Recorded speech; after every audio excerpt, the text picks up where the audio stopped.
오늘 우리에게 주신 말씀을 통해서 우리에게 필요한 것이라는 제목으로 하나님의 말씀을 선포하겠습니다. 어느 날 시몬이라고 이름하는 바리새인이 예수님을 자기의 집으로 초청했습니다. 바리새인의 집으로 들어가서 식사하시는 일, 그것은 예수님께서 지금까지 해오신 사역을 생각할 때 약간 좀 의외의 모습이라고 우리는 생각해 볼 수 있습니다. 어제 말씀에서 우리가 계속해서 봤듯이 예수님은 누구의 친구셨습니까? 세리와 그리고 죄인의 친구셨습니다. 세상 사람들이 멸시하고 인간 취급받지 못하는, 인간 취급하지 않는 바로 그 사람들의 친구가 되시기 위해서 그들에게 다가가신 것이 바로 예수님이셨습니다.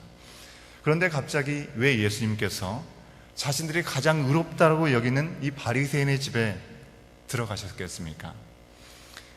예수님의 길을 예비했던 세례 요한이 뭐라고 얘기했습니까? 독사의 자식들이라고 얘기하면서 바리새인들을 욕했습니다. 그런 외식주의자들과 예수님께서 교제하시기로 약정하신 그 이유가 무엇이겠습니까? 예수님 앞에서 사실 그야말로 진정으로 죄인이었기 때문에 그렇겠습니까? 그들 스스로는 의인인 척 했습니다. 하지만 하나님의 뜻을 벗어나서 정말 자기의 의를 내세우는 죄인 중에 죄인이었기 때문에 죄인을 부르러 오신 예수님께서 그들을 만나주시는 것은 어쩌면 너무나도 당연한 일이라고 생각해 볼 수 있습니다. 그것은 바로 그가 스스로 죄인임을 고백할 때 그게 가능한 것이죠. 그렇다면 이 바리새인이, 바로 시몬이 자신이 죄인됨을 철저하게 지금 깨닫고서 예수님을 초청하고 있는 것이겠습니까? 이어지는 말씀을 우리가 보면 꼭 그렇지 않은 것 같습니다. 그는 의에 줄이고 목마른 사람, 즉 가난한 사람이 절대 아니었던 것 같습니다. 하지만 능력 있는, 권세 있는 새로운 교훈을 전하신다고 하는 그 예수님에 대한 소식을 들었습니다. 죽은 자로도 일으키신다는 큰 선지자로 여기신 이 예수님에 대한 관심이 있었으며 틀림없습니다. 한마디로 이 바리새인이었던 시몬은 예수님에 대한 궁금한 마음 때문에 자기 집으로 예수님을 초청한 것입니다. 성경은 이 사람이 바로 백부장처럼 아주 특별한 믿음을 가지고 있다고 얘기해 주지 않습니다.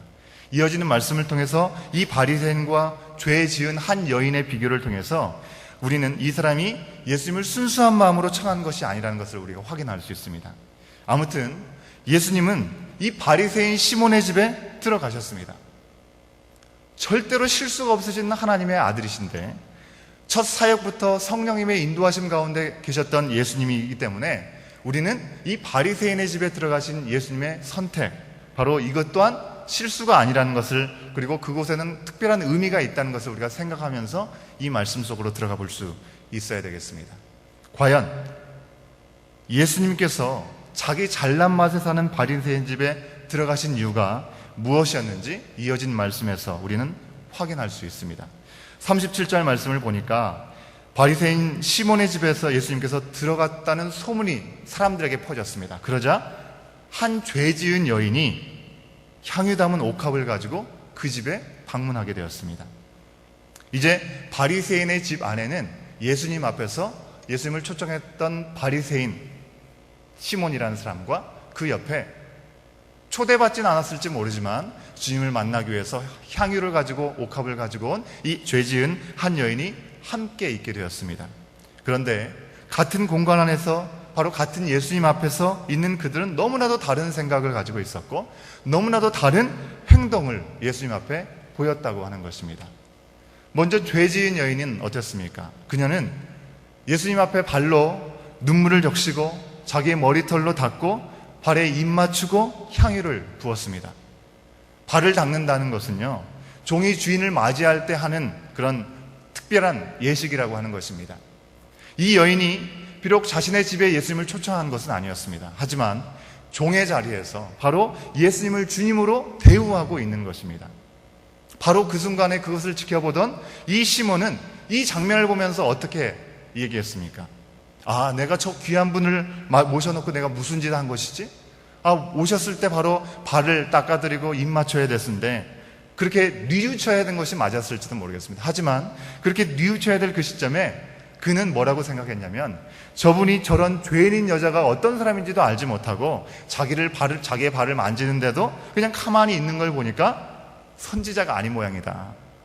죽은 사람을 살렸다고 하던데 좀 그것이 과장된 소문이었나 보다라고 생각하면서 내가 오늘 괜한 짓을 했네, 괜히 저 사람을 초대했네라고 생각하지 않았을까 우리는 생각해 볼 수 있는 것이죠. 38절과 39절 말씀 우리가 함께 확인해 보도록 하겠습니다. 38절, 39절입니다. 시작. 예수의 뒤로 그 발 곁에 서서 울며 눈물로 그 발을 적시고 자기 머리털로 닦고 그 발에 입 맞추고 향유를 부으니 예수를 청한 바리새인이 그것을 보고 마음에 이르되 이 사람이 만일 선지자라면 자기를 만지는 이 여자가 누구며 어떠한 자 곧 죄인인 줄을 알았으리라 하거늘. 죄 지은 여인의 눈엔 주님으로 보였던 이 예수님이 시몬의 눈에는 어떻게 보고 있습니까? 선지자긴 선지자일지 모르겠는데 짝퉁 선지자로 보이게 된 것입니다. 참 희한한 일입니다. 같은 예수님을 보고서 두 사람의 반응은 너무나 다르고 있습니다. 어째서 이런 일들이 일어나는 것이겠습니까? 예수님께서 시몬과 그 여인을 대하시는 인격이 달랐기 때문에 다른 반응이 나오겠습니까? 그렇지 않습니다. 아니면 시몬의 통찰력과 비판력이 뛰어난데 여인의 눈에 가려진 예수님의 단점, 예수님의 문제점이 보였기 때문에 그렇겠습니까? 그것도 그렇지 않습니다. 이제 예수님은 40절 이하의 말씀을 통해서 그 이유를 하나의 비유를 통해서 말씀해 주셨습니다. 40절부터 43절까지의 말씀 우리가 다시 한번 함께 읽으면서 확인해 보겠습니다. 40절부터 43절입니다. 시작. 예수께서 대답하여 이르시되 시몬아 내가 내게 이를 말이 있다 하시니 그가 이르되 선생님 말씀하소서. 이르시되 빚 주는 사람에게 빚진 자가 둘이 있어 하나는 500데나리온을 졌고 하나는 50데나리온을 졌는데 갚을 것이 없으므로 둘 다 탕감하여 주었으니 둘 중에 누가 그를 더 사랑하겠느냐. 시몬이 대답하여 이르되 내 생각에는 많이 탕감함을 받은 자니이다.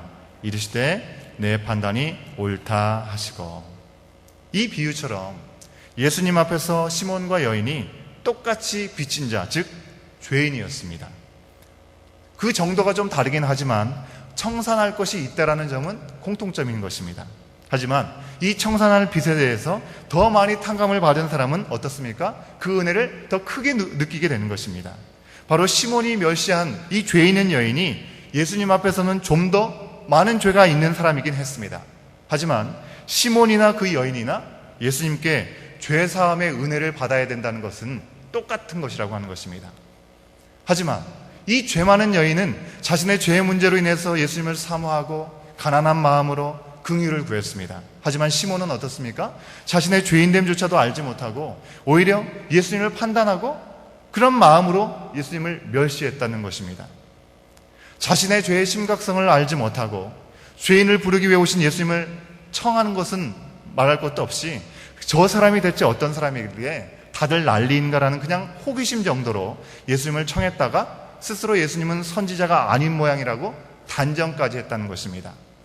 44절부터 47절까지 우리가 말씀을 읽으면서 이런 바리새인 이 시몬의 모습을 보면서 우리는 예수님 앞에서 여인과 같이 가난하고 애통하는 마음을 가지고 있는지 아니면 시몬과 같이 예수님께서 하시는 그 일, 예수님께서 말씀하신 그 모든 것조차도 내 생각대로 내 판단대로 완악한 마음으로 살고 있지는 않은지 우리가 돌아볼 수 있어야 할 것입니다. 44절부터 47절까지의 말씀입니다. 시작. 그 여자를 돌아보시며 시몬에게 이르시되 이 여자를 보느냐. 내가 내 집에 들어올 때 너는 내게 발 씻을 물도 주지 아니하였을 때 이 여자는 눈물로 내 발을 적시고 그 머리털로 닦았으며 너는 내게 입 맞추지 아니하였을 때 그는 내가 들어올 때부터 내 발에 입 맞추기를 그치지 아니하였으며 너는 내 머리에 감람유도 붓지 아니하였을 때 그는 향유를 내 발에 부었느니라. 이러므로 내가 내게 말하노니 그의 많은 죄가 사하여졌도다. 이는 그의 사랑함이 많음이라. 사함을 받은 일이 적은 자는 적게 사랑하느니라. 이제 여인은 죽은 자도 살리신 예수님께서 자신의 죄의 문제를 해결하시려는 그 믿음 안에서 죄를 용서받고 구원과 평안이라는 선물을 허락받았습니다. 하지만 그런 장면을 보고 있던 다른 사람들은 시몬과 마찬가지로 예수님을 구경하고 판단만 하고 있다는 것을 우리는 보게 되는 것이죠. 48절부터 50절까지의 말씀입니다. 함께 읽습니다. 시작. 이에 여자에게 이르되 내 죄 사함을 받았느니라 하시니 함께 앉아있는 자들이 속으로 말하되 이가 누구이기에 죄도 사하는가 하더라. 예수께서 여자에게 이르시되 내 믿음이 너를 구원하였으니 평안히 가라 하시니라. 그들이 만약 자신들도 죄의 문제가 해결돼야 됨을 알았다고 한다면 그 와중에 저 사람이 뭔데 죄를 용서하느냐라고까지 얘기하진 않았을 것입니다. 나도 죄의 문제가 심각하니 어떻게든지 이 죄의 문제가 해결돼야 될 텐데 라고 말했을 것입니다. 언젠가 제가 귀에 이명현상이 있어가지고 이 이명현상을 고치기 위해서 많은 강의들을 찾아가서 듣기도 하시고 치료법이 있다는 것을 온갖 좋다고 하는 곳에 쫓아다니면서 치료를 하셨다고 하는 한 권사님의 말씀을 들은 적이 있습니다. 자신의 문제를 해결하려고 온갖 애를 쓰는 것이 바로 우리의 모습이라고 하는 것입니다. 혹시 지금 이 자리에 앉아 계시는 여러 성도님들 가운데 허리가 아프신 분이 있습니까? 관절염이 있으신 분이 있으십니까? 심한 알러지 때문에 고통스러워하시는 분이 있으십니까? 탈모가 심하시다든지 어쨌든 우리의 몸의 연약함 때문에 정말 부족함 때문에 어려움 가운데 있는 분이 있다고 한다면 아마 그분들은 거기에 효염이 있다고 하는 좋은 음식, 약, 치료법에 귀를 기울여 듣고 복용하거나 그 치료에 온갖 힘을 다 기울일 것입니다. 시몬이나 사람들이 예수님을 판단하고 의심하는 눈초리로 본 이유, 그것은 단 한 가지입니다. 무엇이겠습니까? 나는 죄인이 아니다 라는 생각이 있었기 때문에 그렇습니다. 오늘날 교회에서 누군가가 정말 하나님을 향해 열심히 특심하고 교회 모임이 있을 때뿐만 아니라 개인적으로 눈물로 기도하면서 교회에서 충성봉사를 하면 많은 사람들이 어떻게 얘기합니까? 저 사람은 뭔가 문제가 크게 있구나라고 생각합니다. 하지만 실제로 그게 아닌 것입니다. 우리는 모두 죄인이었고 예수님을 통해서 죄가 사해졌기 때문에 우리는 누구나 우리에게 있는 가장 중요한 옥합을, 향유를 깨트려서 향유를 부어서 예수님께 발라드리고 자신의 머리털과 자신의 눈물로 예수님의 발을 닦아드린 이 여인처럼 이 여인의 헌신과 감사로 응답하는 삶을 우리가 살아가야 하는 것이죠. 이것에 대해서, 이런 모습에 대해서 손가락질하고 의구심을 갖는 자리에 우리가 만약 있다고 한다면 우리 스스로 전에 멸망받을 수밖에 없었던 죄인이었다는 사실을 우리가 까마득하게 잊고 있는지도 모르겠습니다.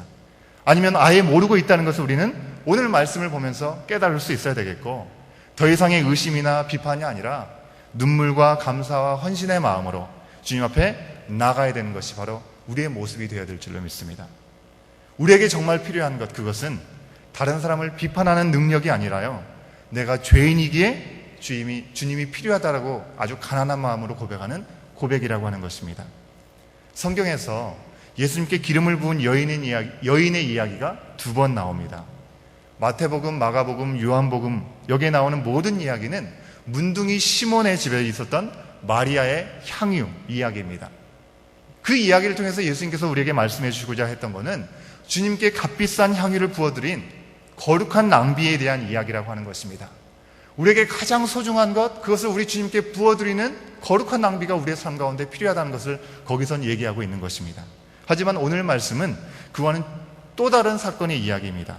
오늘 말씀을 통해서 우리가 알아야 될 것은 성령께서 예수님을 바리새인의 집으로 굳이 발걸음을 옮기게 하신 이유에 대해서 얘기하고자 하시는 것입니다. 그것은 아무리 자기의 의에 빠진 사람이라 할지라도, 내가 옳다라고 인정하는 사람이라 할지라도 하나님 앞에 서 있을 때 우린 모두 죄인이라는 것입니다. 그리고 죄 많은 여인이 가난한 마음, 그리고 죄사함의 감격이 있어야 하는 것을 우리에게 말씀하여 주고 있듯이 우리가 죄사함을 받았다는 그 감격 가운데 하나님 앞에 온전함으로 서가야 되는 것을 우리에게 말씀하여 주고자 하는 것입니다. 이 말씀 앞에서 우리 또한 예수 그리스도가 계시지 않는다면 스스로 전혀 의로울 수 없고, 그리고 남들과 비교해서 스스로 우월하다고 착각하거나 만족해서는 안 된다는 사실을 우리는 돌아볼 수 있어야겠습니다. 하나님조차도 판단하려고 하는 교만, 그런 어리석음, 그 가운데 빠져서는 절대로 안 된다는 것입니다. 오직 우리는 이 말씀 가운데 오직 예수님을 의지하고 예수님을 믿음으로 우리의 죄의 문제가 해결됐음을 우리가 분명히 알고, 그저 강 건너 불구경하듯이 정말 예수님을 바라보고 예수님을 판단하는 모습이 아니라 그 주님 앞에 붙들려서 그 주님을 붙잡고 나가는 삶이 우리 가운데 필요하다고 하는 것입니다. 이 믿음 안에서 죄사함을 얻었다는 그 사실에 감격하고 감사하고 예수님을 우리의 주님으로 모시고 주님께 귀한 것을 드리는 믿음의 사람들이 우리 모두가 되어야 될 줄로 믿습니다. 많은 죄를 용서하신 그 은혜, 그 사랑에 감격하는 겸손한 종으로서의 삶을 살라고 오늘 우리에게 이 말씀을 주고 계십니다. 오늘 많은 용서를 받은 은혜 받은 사람답게 종으로서 우리의 삶의 주인 대신 예수님을 감사로 섬기면서 우리에게 맡겨주신 그 삶의 현장에서 주님의 자녀다운 모습으로 세워져 나갈 수 있는, 그 일을 위해서 씨름하면서 나갈 수 있는 우리의 모습이 될 수 있기를 간절히 소원합니다. 함께 기도하시겠습니다. 우리가 죄인인 줄 알지 못했을 때 우리를 찾아오시고 우리를 찾아오심으로 믿음만으로 죄를 사하여 주시고 구원해 주신 은혜의 아버지 하나님, 우리의 죄인 되었던 과거를 주님께서는 털끝만큼도 기억하지 않으셨지만 우리는 그 사실을 기억하여 교만치 않게 하여 주옵시고 우리에게 주시는 은혜에 감격하면서 하나님의 뜻에 늘 겸손히 순종하는 삶이 될 수 있도록 인도하여 주옵소서. 바리새인이었던 시몬과 죄인이었다고 고백했던 이 향유를 부은 이 죄인인 여인, 이 두 사람의 모습 가운데 나는 어떤 모습인지를 돌아보면서 오늘도 나에게 주신 은혜가 나에게 족하다는 고백 가운데 우리에게 주신 사명들을 온전히 감당하며 나갈 수 있는 심령들 될 수 있도록 성령 하나님 우리의 삶을 주장하시고 인도하여 주시옵소서.